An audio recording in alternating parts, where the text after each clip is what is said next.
اسی طرح سے کبیرہ گناہ کے ارتکاب سے بھی اعمال ضائع ہوتے ہیں۔ اللہ فرماتا ہے الذین یجتنبون کبائر الاسم والفواحش الا اللمم، کہ وہ لوگ جو کبیرہ گناہ سے بچتے ہیں اور فواحش منکرات سے بچتے ہیں مگر چھوٹے چھوٹے گناہ ان کا معاملہ الگ ہے، ورنہ ان کے اعمال بھی ضائع ہوتے ہیں۔ اس طرح سے حرام کمائی سے بھی، اگر کوئی حرام کمائی کرتا ہے، حرام مال سے اپنا پیٹ پالتا ہے، حرام کھانے سے کھانا کھاتا ہے، حرام کمائی کا پانی پیتا ہے، حرام کا لباس پہن رہا ہے، وہ لباس حرام کمائی کا ہے، تو ایسے آدمی کا بھی عمل ضائع ہوتا ہے، اس کا عمل قابل قبول نہیں ہے۔ چونکہ اللہ کے نبی کی حدیث ہے کہ جب کوئی حرام لقمہ کھاتا ہے، کہتے ہیں وہ حدیث جسم کی وہ بوٹی جو حرام کمائی سے بنی ہے اس کی جنت حرام ہے۔ جو بوٹی جسم کی جو بوٹی حرام کمائی سے بنی ہے وہ جنت حرام ہے۔ اتنا ہی نہیں، تو اس حدیث میں ہے کہ حرام کمائی جب کھاتا ہے اپنے منہ میں ڈالتا ہے ساری اس کی نماز قبول نہیں ہوتی۔ یہ حرام کمائی کا معاملہ ہے، اس لیے یہ بھی اچھے اس کو ضائع کرنے والا ہے۔ اسی طرح سے جو چیز اچھے اس میں حسد بھی ہے، ڈاہ ریاکاری، یہ ڈاہ کرنا، حسد کرنا، یہ بھی اچھے معاوضہ کرتا ہے، چونکہ اللہ کے نبی کی حدیث ہے ایاکم الحسد فإن الحسد یاکل الحسنات کما تاکل النار الحطب۔ ابو داؤد شریف حدیث ہے کہ اللہ فرماتے ہیں کہ لوگوں تم حسد سے بچا کرو، کیونکہ حسد بھی اچھے اعمال کو، نیکی کو ایسے ہی کھا جاتا ہے جیسے آگ جو ہے لکڑی کو کھا جاتی ہے۔ جس طرح آگ لکڑی کو جلا کر بھسم کر دیتی ہے، ویسے حسد بھی اچھائیوں کو برباد کر دیتی ہے، اس لیے جو ہے اس سے بچا کرو۔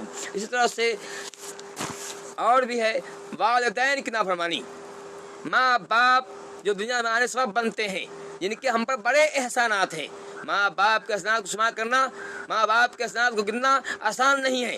ماں باپ ہمارے لیے بہت احسان، ہم پہ بہت احسان کرتے ہیں۔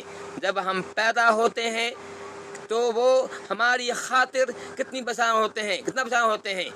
وہ جب ہم پریشان ہوتے ہیں، ہمیں کوئی تکلیف ہوتی ہے تو وہ پریشان ہوا کرتے ہیں، راتوں رات جاگتے ہیں، شب بیداری کرتے ہیں ہماری خاطر، وہ تکلیف اٹھاتے ہیں۔ اب ہماری خاطر ہمارا پیٹ بھرنے کے لیے محنت کرتے ہیں، مزدوری کرتے ہیں، تاکہ ہمیں اچھا سے پلا سکیں، ہماری طبیعت کر سکیں، تعلیم دے سکیں۔ ہمارے ماں باپ کے ہم پر اتنے احسانات ہیں جو گننا ممکن نہیں ہے۔ یہی وجہ اگر کوئی اس والدین کی نافرمانی کرتا ہے، اللہ نے فرماتے ہیں لا خذنک منان ولا آکن ولا مدمن خمر، یہ نسائی کی حدیث ہے کہ 3 آدمی جنت میں نہیں جائے گا، جنت سے دور رہے گا۔ کہا ایک کہ منان یعنی احسان دلانے والا، کسی کو کچھ دیا بعد میں کہا کہ میں نے آپ کو دیا، احسان دلا رہا ہے۔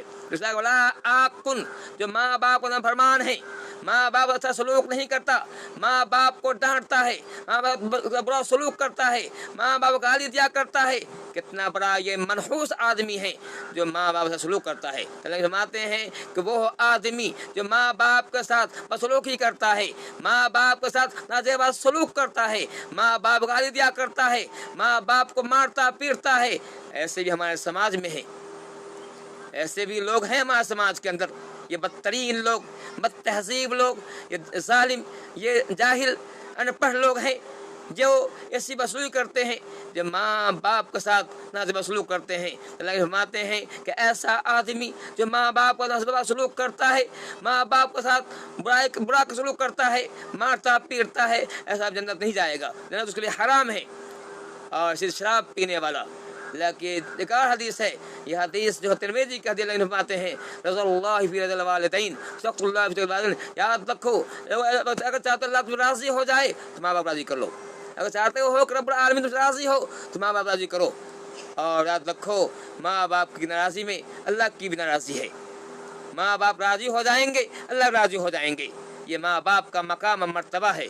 اس میں کہنے مطلب یہ ہے، ایسی بہت ساری باتیں ہیں کہنے کی ہیں لیکن موقع نہیں، بس یہ ہے کہ کچھ اعمال ہیں جو ہمارے نیک اعمال کو ضائع کرتے ہیں تو اس سے بچنے کی کوشش کیا جائے، معلوم کیا جائے کون کون سے اعمال ہیں۔ اللہ تعالیٰ ہمیں اچھے ہماری توفیق دے۔ اللہ تعالیٰ جب تک جی اسلام پر ہماری موت ایمان پہ ہو، اب العالمین۔